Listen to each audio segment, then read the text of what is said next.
అందరికీ శనార్తి ఆడలకు మంగళారతి. ముందుగా ఏముంటాయి మన ముచ్చట్ల నిత్యరాతలు గీతలే కదా, చూడు హెడ్లైన్స్.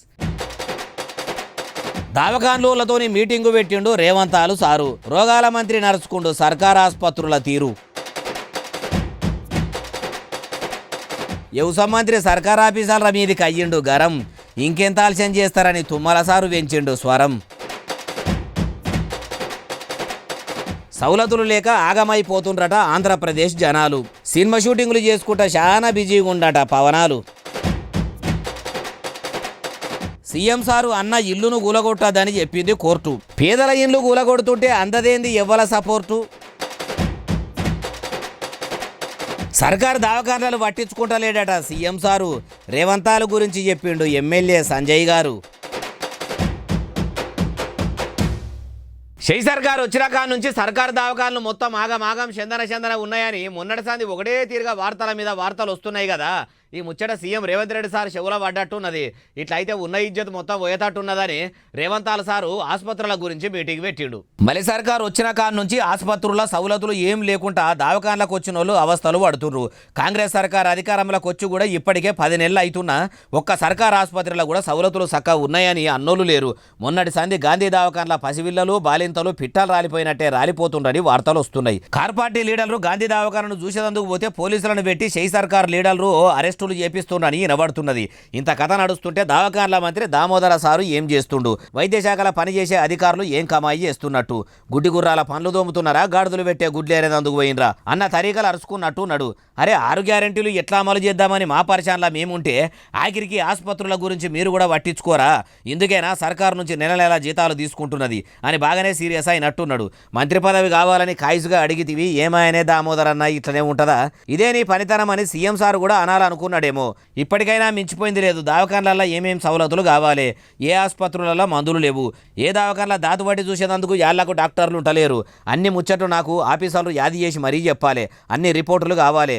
కారు పార్టీ ఏలుబడిల కంటే ఇందిరమ్మ రాజ్యంలో ఇబ్బందులు లేకుండా సర్కార్ ఆసుపత్రులు పనిచేస్తున్నాయని దవాఖానకు వచ్చిన ప్రతి ఒక్కరు అనేటట్టు పని చేయాలని చెప్పినట్టే ఉండు.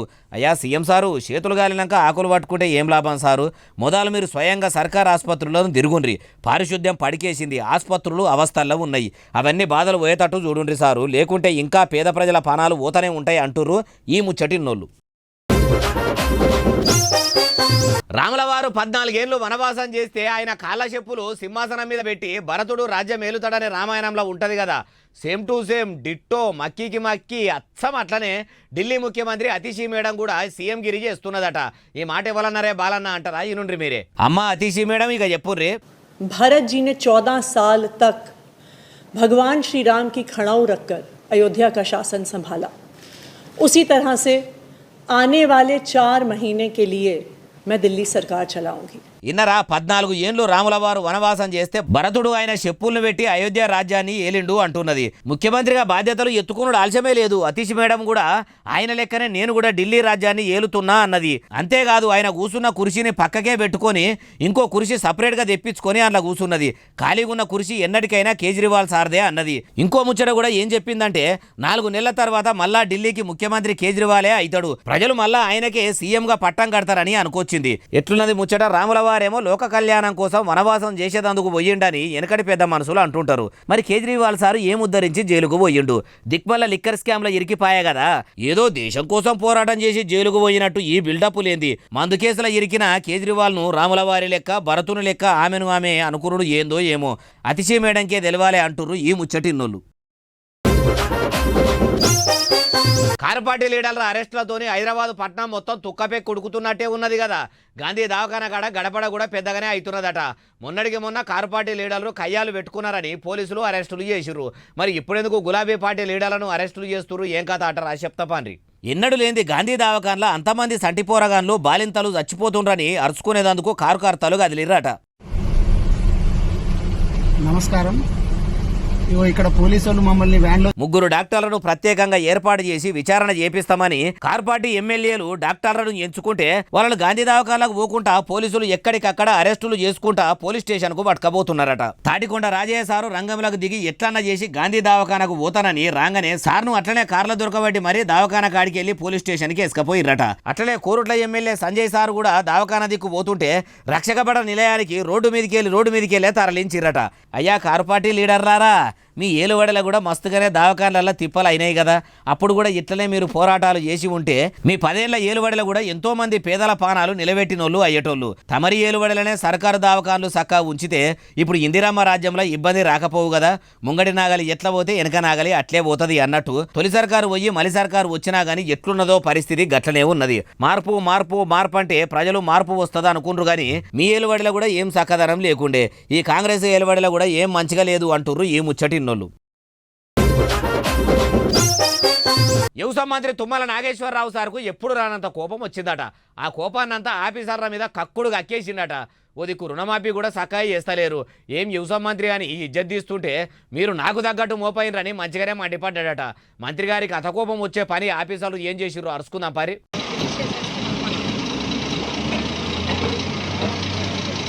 అగో కార్లకెళ్ళి మంత్రి సారు దిగంగానే ఆఫీసర్లంతా దగ్గరికి పోయి చేతుల చేయలేసిర్రు. సారు ముఖమంతా ఎటో ఉన్నదని మనసులో అనుకున్నారని పసిగట్టినట్టే ఉన్నారు. అధికారులు అనుకున్నట్టే తుమ్మల సారు కూడా ఖమ్మం జిల్లా కూసుమంచి మండలము పాలేరు రిజర్వాయర్ పనులు చూసుకుంటా ఈ పనులు ఇంకా ఎన్ని దినాలు చేస్తారయ్యా?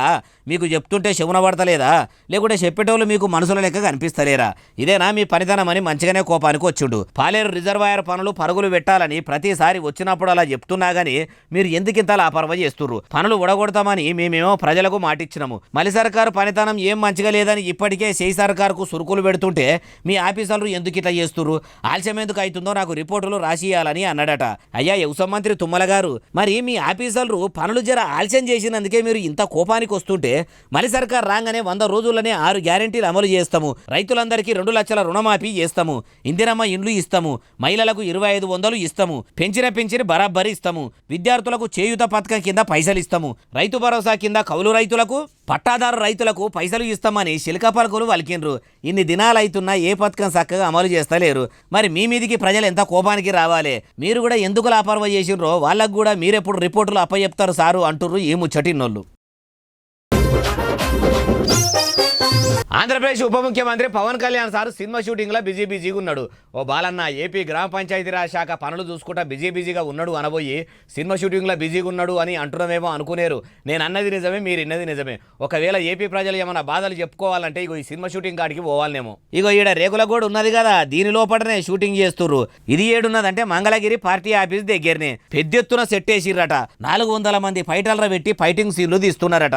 చాలా దినాల సంది పవనాల సారు బిజీగా ఉండుట్లా షూటింగ్ చేయలేకపోయిండట. తీర్పాటకం చేసుకుని ఇప్పుడు ఇట్లా సెట్లకు పోయి ముఖానికి రంగేసుకుని ఏషం కట్టి మళ్ళా యాక్టరోలే మారిపోయిండట. ఇంతకు సినిమా పేరు ఏందో చెప్పలేదు కదా. హరిహర వీరమల్లు పార్ట్ 1 తీస్తున్నారు. ఓ దిక్కు ఏపీలో తిరుమల తిరుపతి లడ్డు మీద లడాయి నడుస్తుంటే, రాష్ట్రంలో విజయవాడ వరద బాధితులు ఇంకా కోలుకోకుండా గోసలు పడుతుంటే, 100 రోజుల కూటమి పాలనగిరిలో ఏపీలో ఏది చక్కగా అందుతలేదు అని ప్రజలంటుంటే, మా గోసలు తీర్చుతాడు అనుకొని ఆంధ్రప్రదేశ్ జనము కళ్ళు కాయలు కాసేటట్టు ఎదురు చూస్తుంటే ఉప ముఖ్యమంత్రి పవన్ కళ్యాణ్ సార్ పోయి సినిమాలు చేసుకుంటా ఉండు ఏందో ఏమో పవనాల సార్కే తెలవాలి అంటుర్రు AP public. CM Revanth Reddy సారుల అన్న తిరుపతి రెడ్డి సారు దుర్గం చెరువును చెరబట్టి ఇల్లు కట్టుకుండాని హైడ్రా ఆఫీసర్లు నోటీసులు ఇచ్చిండ్రు కదా. ఆయన కోర్టుకు పోతే వద్దు కూలగొట్టకుని కోర్టు చెప్పిందట. పేదల ఇళ్లను చెప్పక చేయక కూలగొట్టుకుంటా సీఎం సారుల అన్న ఇల్లును కూలగొట్టకపోవుడు ఏంది? లేనోళ్లకు ఓరులు ఉన్నోళ్లకు ఓరులా ఏది ముచ్చట మొత్తం మరుచుకుందాం పరి. తిరుపతి రెడ్డి సారు మీరుంటున్న ఇల్లు అక్రమంగా చెరువును చెరబట్టి కట్టిండ్రట, వాజీవేనా? पहले ओनर बाज़ाब्ता परमिशन लेके घर बनाया सो घर मैं खरीदा. उसके बाद में जब ये FTL में ఇన్నరా, అది ఏ చెరువును చెరబట్టి కట్టలేదు. సర్కారు భూమిని అప్పరంగా మింగి ఏం బంగ్లాలు నిర్మించుకోలేదు. ఏ బఫర్ జోన్ల లేదు, FTL కాదు. భాజపా పట్టా భూమి ఓనర్ తానే తీసుకొని కట్టింది. మాకు అమ్మిన ఓనర్ పేరు కూడా పి కోటేశ్వరరావు. ఆయన పేరు మీదనే ఆ భూమి రిజిస్ట్రేషన్ అయి ఉంది. అందుకే దుర్గం చెరువు చుట్టుముట్టు ఉన్నోళ్ళందరూ గిట్ల మా పట్టా భూమికి కూడా నోటీసులు ఇచ్చిర్రని పెద్ద కోర్టుకు పోతే మాదాపూర్లో బంగ్లాలు కూలగొట్టుడు ఆపాలని కోర్టు సుత్యతోని గట్టిగా దర్శి మరీ చెప్పింది. అక్టోబర్ 4 తారీఖు వరకల్లా భూమి వివరాలు తెలపాలని కూడా న్యాయమూర్తి చెప్పుకొచ్చిండ్రు. అంటే ఇప్పటికైతే ఇక తిరుపతి రెడ్డి సారు ఇల్లు సేఫ్ జోన్లకు పోయింది. ముఖ్యమంత్రి సారు అన్న హైకోర్టుకు పోయి వచ్చేదాకా హైడ్రా ఆఫీసర్లు నోటీసులు ఇచ్చి ఆగుడేంది. ప్రభుత్వమే జాగాలు ఇచ్చి పేదలను ఇండ్లు కట్టుకోమని చెప్పిన జాగాలకు పోయి ఏ నోటీసులు ఇవ్వకుండా ఏ కోర్టుకు కూడా బాధితులు పోకముందే కూలగొట్టుడు ఏంది. చట్టం ఎవలకు చుట్టం కాదు కదా, ఇట్లెందుకు కాబట్టి అంటుర్రు ఈ ముచ్చటి నోళ్ళు. రేవంత్ రెడ్డి సారు సీఎం కుర్చీలో కూర్చొని కూడా 10 నెలలు అవుతున్నా కానీ ఒక్క పారి కూడా సర్కారు దవాఖానకు పోయి సౌలతులు ఎట్లున్నాయని సూచన ముఖం లేదట. పని కట్టుకునే ప్రైవేట్ ఆసుపత్రుల ఓపెనింగ్కు పోయి పైకం పక్కకేసుకునే తెలివి తప్పితే పబ్లిక్ను పట్టించుకునే సోయి లేదట. ఈ ముచ్చటే వల్లనరే బాలన్న అంటారా ఈనుర్రి. అయ్యా సంజయ్ సారు ఇక చెప్పుండ్రి. ఒక సమీక్ష సమావేశం పెట్టండి మీరు. ఇప్పటి వరకు ముఖ్యమంత్రి గారు కనీసం గాంధీకో, ఉస్మానియాకో, వరంగల్లో కేఎంసీకో ఏ ఒక్క హాస్పిటల్ని విజిట్ చేయలేదు. వారు వెళ్ళిందల్లా ఏమనంటే ప్రైవేట్ హాస్పిటల్ పోతారు, ఇనాగ్రేషన్ చేస్తారు, వారు ఆ ప్రైవేట్ డాక్టర్లతో ముచ్చట్లు పెడతారు తప్ప ఇప్పటి వరకు వారు ఒక్క ప్రభుత్వ ఆసుపత్రిని కూడా విజిట్ చేసిన దాఖలాలు లేవు. ఇన్నరా car party leader Korutla MLA సాబ్ ఏమంటున్నాడో, ముఖ్యమంత్రి అయిన కాడ నుంచి ఒక్క దవాఖాన కన్నా పోయిండా, సవలతులు ఎట్లున్నాయని తెలుసుకున్నాడా? పోని దవాఖాన మంత్రితోని వారంకొక్క పారన్న మీటింగు పెట్టి ఆసుపత్రుల గురించి అరుచుకున్నాడా? అంటే ఆ సోయే లేదట. ఊ అంటే కార్ పార్టీ సోంటిది, ఆ అంటే బీఆర్ఎస్ అసోంటిది అని లాగుల తొండలు ఇడుస్తా, పేగులు తీసి మెడలేసుకుంటా, లపంగి, లుచ్చా, లంగా ఇవే మాటలు మాట్లాడు తప్పితే పబ్లిక్కు పనికొచ్చే ఒక్క పనన్నా చక్కగా చేసిండా? ఒక గాంధీ దవాఖానే కాదు, రాష్ట్రంలో ఉన్న పెద్ద పెద్ద ప్రభుత్వ ఆసుపత్రుల కానుంచి మండలాల్లో ఉన్న బుడబుడ గవర్నమెంట్ దవాఖానల దాకా సౌలతులు చక్కగా లేక సంటిపోరగాన్లు, బాలింతలు, ముసలోళ్ళు, పడసోళ్ళు అనే ఓర్పాటు లేకుండా, ఏజుతోని సంబంధం లేకుండా పానం మంచిగా లేనోళ్ళు అందరూ జీవీడిస్తుర్రట. సీఎం సారే చక్కగా లేడాయే. పానాలు పోకుంటే ఏమైతుందో అనుకొచ్చిండు. ఇక దవాఖాన మంత్రి దామోదర సారు మంత్రి పదవి టైంపాస్కు తీసుకుండా ఎందుకు హెల్త్ మినిస్టర్ అయ్యుండో ఆయనకే తెలియాలి. ఏమనంటే మా దళితుల కోసమే సర్కారు ఆసుపత్రులు ఉన్నాయని అడిగినోళ్ళ మీదకే గరానికి వస్తాడు. అయ్యా దామోదర సారు, మరి గాంధీ దవాఖానల జీవిడిచిన దాంట్లో మీ దళితులు లేరా? అంత ధనికులు అగ్రవర్ణ కులాలోళ్ళు ఉన్నారని ఇట్లా ఊకున్నారా ఎట్లా సారు అంటుర్రు ఈ ముచ్చటిన్నోళ్ళు. మాకు ఇప్పటికీ కూడా సాయం అందలేదని విజయవాడ కుమ్మరిపాలెంలో వరద బాధితులు ధర్నాకు దిగినరు. నీళ్ళల్లో సర్వం మునిగి మేం కట్టుబట్టలతో మిగిలితే మోగాడి మంటి నీళ్ళల్లో తిరిగి తక్షణ సాయం చేస్తామన్న ఏపీ సీఎం చంద్రాల సార్ ఏం చేస్తున్నాడో మనమన్న ఈ ముచ్చట తీసుకుపోయి ఆయన చెవులో వేద్దాం పారి. అగో సిమ్మన చీకట్ల ఎంతమంది రోడ్డెక్కినరో చూడుండ్రి. వరదల్లో ఇండ్లు మునిగి నిండా మునిగిన మాకు ఎన్ని దినాలు అవుతున్నా ఇంతవరకు మమ్మల్ని ఆదుకున్నోళ్ళే లేరు, పట్టించుకున్న లీడర్లే లేరు. నీళ్లు వంగుతున్నప్పుడు పడవల్లో వచ్చిన చంద్రాల సారు నన్ను చూడు నా జోరు చూడు అన్నట్టు మోకాడి మంటి నీళ్ళలా నడుచుకుంటూ వచ్చి అన్ని తీర్ల మిమ్మల్ని ఆదుకునే జిమ్మెదారి మా కూటమి సర్కారు మీద ఉన్నది. మీకు కూడు నీడ గూడు సౌలత్ చేసే జిమ్మెదారి మాది అని పోయిండంటే మళ్ళా వీళ్ళ గురించి పట్టించుకున్నది లేదట.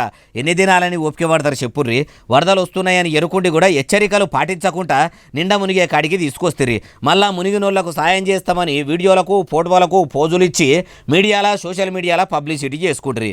మీకు పబ్లిసిటీ మీద ఉన్న యావ ప్రజల అవసరాలు తీర్చుడు మీద లేదు. గత వైసీపీ సర్కారులనే ఆగమైనము, కూటమి సర్కారులనన్నా మా కష్టాలు పోతాయేమో అనుకుంటే తుంటెత్తేసి మొద్దెత్తుకున్నట్టు అయ్యింది. ఇదేం సర్కార్ అని కూడుగూడుకు సౌలతులు లేక కష్టాల్లో ఉన్నోళ్ళు గోడు చెప్పుకుంటుర్రు.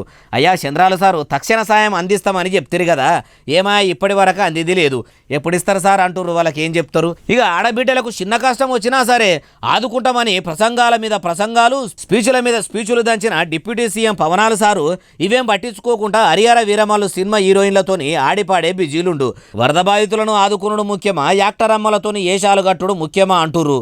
ఇందుకేనా పవనాల సారు ఆంధ్రప్రదేశ్కు ఉప ముఖ్యమంత్రి అయ్యింది అంటుర్రు ఈ ముచ్చటిన్నోళ్ళు. తిరుపతిలో పవిత్రమైన లడ్డు అపవిత్రమైందని పెద్దగానే పంచాయతీ నడుస్తున్నది కదా. ఇప్పుడు అయ్యవార్లు అందరు కలిసి గుడి మొత్తం శుభ్రం చేస్తుర్రట. అపవిత్రమైన లడ్డు తయారు చేసే కాడికెళ్ళి మొదలుకొని అక్కడికెళ్ళి మొదలైందంటే మొత్తం ఇక నెయ్యి వాడిన వాడలన్నీ సాపు చేసుకుంటా మంత్రాలు చదువుకుంటా పవిత్రంగా మారుస్తున్నారట. ఎట్లా శుద్ధి చేస్తుర్రో చూద్దాం పారి.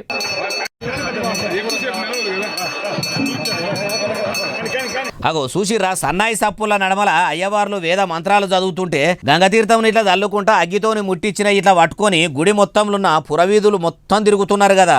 ఆలయంలో ఉన్న మూల మూల ఈంచు ఈంచు సందులు గొందులు ఇవి అవి అని ఓర్పాటు లేకుండా మొత్తం కూడా పొగేసుకుంటా మంత్రాలు చదువుకుంటా శుద్ధి చేస్తుర్రు. మొన్నటిదాకా వాడిన నెయ్యిల గోదల కొవ్వు కలిసి గుడి మొత్తము అపవిత్రమైందని వారం దినాల సంది గడబడైతుందని ఇప్పుడు అయ్యవార్లు స్వచ్ఛమైన ఆవు నెయ్యినే తీసుకొచ్చి ఇట్లా శుచిగా శుభ్రం చేసిరట. అయ్యలు అయ్యవార్లు గుడి మొత్తం ఏడేడ నెయ్యిని వటక తిరిగినరు. ఆడాడ మొత్తం వేద మంత్రాలతోని శాస్త్రాలతోని శుద్ధి చేస్తుర్రు. మరి మొన్నటిదాకా భక్తులు కూడా వచ్చిండ్రు. లడ్డూలను చాలా మట్టుకే తీసుకొని పోయినరు. దేవుని ప్రసాదమని ఏ రోగమైనా మాయమైతుందని లడ్డూ ప్రసాదాన్ని తీసుకున్న పరిస్థితి ఏంది? మరి వాళ్ళ కడుపు కూడా గుడి లెక్కనే శుద్ధి కావాలంటే ఏం చేయాలనో అది కూడా చెప్పుర్రి సారు అంటుర్రు ఈ ముచ్చటిన్నోళ్ళు. కల్తీ నెయ్యిని కావాలని పవిత్రమైన స్వామివారి లడ్డులా కలిపినట్లయితే నా కుటుంబము నేను సర్వనాశనం కానీ నా ఇమానంగా నేను కల్తీ నెయ్యి కలపలేదు. నాకు తెలిసి ఇసోటి అపవిత్రం పని చేస్తే నేను నా కుటుంబం మొత్తం ఆగం కానీ అని టీటీడీ మాజీ చైర్మన్ భూమన సారు స్వామివారి గుడి ముంగట ఇమానందిని ప్రమాణం చేసిండు. మీ అన్న ప్రసాదాలలో అత్యంత పవిత్రమైనటువంటి లడ్డూలో కళంకితమైనదని కలుషిత రాజకీయ మనస్కులు అత్యంత దారుణంగా ప్రవర్తిస్తున్నారు. అగో టీటీడీ మాజీ చైర్మన్ భూమన కరుణాకర్ రెడ్డి సారు ఇట్లా తడిబట్టల మీద తిరుపతి ఎంకన్న గుడి ముంగట నిలబడి ఆరతి ముంగడ పెట్టుకొని మీ పవిత్రమైన లడ్డును అపవిత్రం చేసినామని లేనిపోని నిందలు చేస్తుంటే నా పానం పోతున్నట్టు అనిపిస్తున్నదని అనుకొచ్చుండు. ఇంకా ఏమో చెప్పేదందుకు చూస్తుంటే పోలీసులు ఎందుకు సార్ను గుంజుకోబోతున్నారు? అయ్యా కరుణాకర్ రెడ్డి సారు మొత్తం ముచ్చట చెప్పుర్రి. మీరు నీతి తప్పలేదా? నియతగానే పనిచేసిరా? ఆ ముచ్చట కూడా చెప్పుండ్రి. నేను తప్పు చేసి ఉంటే నేను నా కుటుంబము సర్వనాశనమైపోవాలని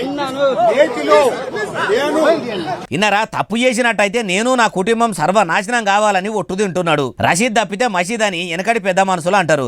కల్తీ జరగలేదని ఎంత మొత్తుకున్నా జరిగిందని కూటమి సర్కారోళ్ళు అంటున్నారు. కాబట్టి ఆలయంలోకే వచ్చి ఇమానందినే తప్పు చేస్తే దేవుని గుళ్ళే చూస్తే తప్పక తలుగుతుంది. తప్పు చేయకుంటే ఏం కాదు. మరి కూటమి సర్కారోళ్ళు కూడా కొవ్వు కలిసిందని అంటున్నారు కదా. వాళ్ళు కూడా తడి బట్టలతోని తానాలు చేసి వచ్చి ఇట్లనే దేవుని ముంగట ఇమానం తింటారా అంటున్నారు ఈ ముచ్చటిన్నోళ్ళు. తిరుమల తిరుపతి వెంకన్న స్వామి లడ్డూల అంబారు తంబాకు పొట్లం వెళ్ళిందట. ఓ దిక్కు గోదల కొవ్వు నుంచి వెళ్ళిన సమరుతోనే స్వామివారి లడ్డూలు తయారు చేసిండ్రని లడాయి నడుస్తుంటే నమిలి ఉంచిన అంబారు ఎల్లుడు ఏందని వెంకన్న స్వామి భక్తులు ఎత చెప్పుకుంటారు. మరి లడ్డూలు తయారు చేసే దగ్గర అంత లాపర్వ ఎందుకు చేస్తారో అరుచుకుందాం పారి. ఇగో చూసిన అరుల్లా ఈ లడ్డు తిరుపతి వెంకన్న ప్రసాదం అట. యదవులు ఎట్లా తయారయ్యారంటే సాక్షాత్ స్వామివారి ప్రసాదంలోనే ఇగో ఈ గుట్కా పెట్టుకొని ఉంచారు. 7 కొండల మీదికి మాదక ద్రవ్యాలు మత్తు పదార్థాలు తీసుకుపోవుడే బంధు. అసోంటిది స్వామివారికి సమర్పించే లడ్డూలల్లా ఇట్లా తంబాకు ఎల్లుడు ఏంది అన్నా చెప్పే. మొన్న 19వ తారీఖున మా మమ్మీ వాళ్ళు తిరుపతి వెళ్ళారు. 20వ తారీఖున దర్శనమై 21వ తారీఖు రిటర్న్ అయ్యారు. ఇవాళ మార్నింగ్ లడ్డూలు ఓపెన్ చేసి చూస్తే ఆ లడ్డూలో అంబర్ ఒక ప్యాకెట్ లో పెట్టి ఇన్నరా ఓ దిక్కు తిరుమల తిరుపతి లడ్డూ లడాయి నడుస్తుంటే అక్కడి సిబ్బంది పెయ్యి ఎంత దగ్గర పెట్టుకొని ఎంత మంచిగా తయారు చేయాలి, ఎంత పవిత్రంగా ఉండాలి. నోటి నిండా తంబాకు వేసుకునుడు ఏందో, లడ్డూలు తయారు చేసుడు ఏందో. అమ్మా నువ్వు చెప్పు. పొద్దున లడ్డు స్నానం చేసి లడ్డు తీసి మా బాబుకు పెడదామని చూస్తే ఇందులో నవ్విలి పెట్టిన పొగాకు ఉన్నదండి. పొట్లం కట్టి ఆ పొట్లం చూసి ఏంటో ఇది అనుకొని మా బాబుకు చూపిస్తే ఇది చూద్దాం మమ్మీ ఇది పొగాకు వాసన వస్తుంది. ఇన్నరా తానం చేసి పవిత్రమైన స్వామివారి లడ్డూ ప్రసాదం తీసుకుందాం అనుకుంటే నమిలిన పొగాకి వెళ్ళిందట. మరి కల్తీ నెయ్యిని ల్యాబులకు తీసుకుపోయి టెస్టులు చేయించినట్టే ఈ లడ్డూలు ఎవరు పెట్టిరో అట్లా పనిచేసేటోళ్ళ ఊమును కూడా ల్యాబ్ టెస్టు చేసి ఆ లత్కోర్ పని చేసిన గుట్కా బ్యాచ్ గాడేవాడో వాడిని కూటమి సర్కారులు పట్టుకుంటారా అంటుర్రు ఈ ముచ్చటిన్నోళ్ళు. అన్నట్టు వీళ్ళది ఏ ఊరో చెప్పలేదు కదా. ఖమ్మం జిల్లా కొత్తగూడెము కార్తికేయ టౌన్షిప్. హైడ్రా ఆఫీసర్లు హైదరాబాద్ పట్టణంలోనే కాదు జిల్లాలకు కూడా వచ్చి చెరువులను చెరబట్టిన వాళ్ళ పని పట్టే పని మీద ఉన్నారు. జిల్లాలకు పోతాము ఎక్కడ కబ్జాలు పెట్టి బంగ్లాలు కట్టినా కూలగొట్టుడే అని అప్పట్లోనే సీఎం సారు చెప్పిండు. అది సరేగాని ఇప్పుడు ఏ జిల్లాకు పోయిండ్రే బాలన్న అంటారా? నేను చెప్పుడు ఎందుకు, డైరెక్ట్ మీరే చూడండి. పట్నంలో పని కట్టుకొని మరి పని చేస్తున్న హైడ్రా ఆఫీసర్ల కన్ను ఇప్పుడు రంగారెడ్డి జిల్లా ఇబ్రాహీంపట్నం మీద పడ్డదట. చూస్తున్నాం సార్. అసలు నో రెస్పాన్సిబిలిటీ. ఎవరైనా ఎక్స్టెండ్ మాకు పర్సనల్ అవసరం లేదు, మా చెరువులో ఉన్నారో లేదా. ఇబ్రాహీంపట్నం మున్సిపాలిటీలో మస్తు చెరువులను షండమార్కులు చెరబట్టిన ముచ్చట వాళ్ళ చెవుల పడ్డదట. అక్రమార్కుల పని పట్టేదందుకు విక్రమార్కుల లెక్క పని చేస్తున్నామని ఇట్లా ఆఫీసర్లు ఎవలకు చెప్పక చేయక సీదా పోయి చెరువులన్నింటినీ చూసిరట. తటాకాల పాత నక్షలను పేపర్లను తెప్పించి అద్దురాలను చూసి అక్రమంగా చెరువులు చెరబట్టిన వాళ్ళ తాట తీసే పని మీద ఉన్నారట. నిన్న మొన్నటి సంది హైదరాబాద్ పట్టణంలో కూడా కూకట్పల్లి కాడ చాలా మంది పేదోళ్ల ఇళ్లను కూలగొట్టిర్రు. అయ్యా హైడ్రా అధికారులారా, మరి మీరు చేస్తున్న పని మంచిదేనా అని మీ మనసులకు అనిపిస్తుందా? మీకు అధికారం ఉంటే, మీకు దమ్ము ధైర్యం ఉంటే మొదలు రాజకీయం లీడర్లు అక్రమంగా కట్టిన వాళ్ళ కట్టడాలు కూలగొట్టుండ్రి. అవిటిని కూలగొట్టుట్లనేమో ఆలస్యం చేస్తుర్రు, పేదోళ్ళ ఇండ్ల మీద పడి వాళ్ళ బతుకులు రోడ్ల మీద చేస్తుర్రు. చట్టం అందరికీ ఒకటే తీరుగా ఉండాలి కదా, వాళ్ళని అట్లా వీళ్ళని ఇట్లా చూసుడు ఏందో అంటుర్రు ఈ ముచ్చటిన్నోళ్ళు. ఇక ఇవి అని తెచ్చిన ముచ్చట్లనే అసలు నెల ఎస్ఎస్సీ డిజిటల్ బాగా సబ్స్క్రైబ్ చేస్తారు, బాగా కమెంట్ చేస్తారు, బాగా లైకులు చేస్తారు, బాగా షేర్ చేస్తారు. ఇట్లనే ఆదరించరు. ఇంకా ముచ్చట తెచ్చి మీకు వినిపిస్తూనే ఉంటా మరి. సెలవు, శరార్థి, దండం, పబ్బతి ఇంకేమన్నా ఉంటాయి.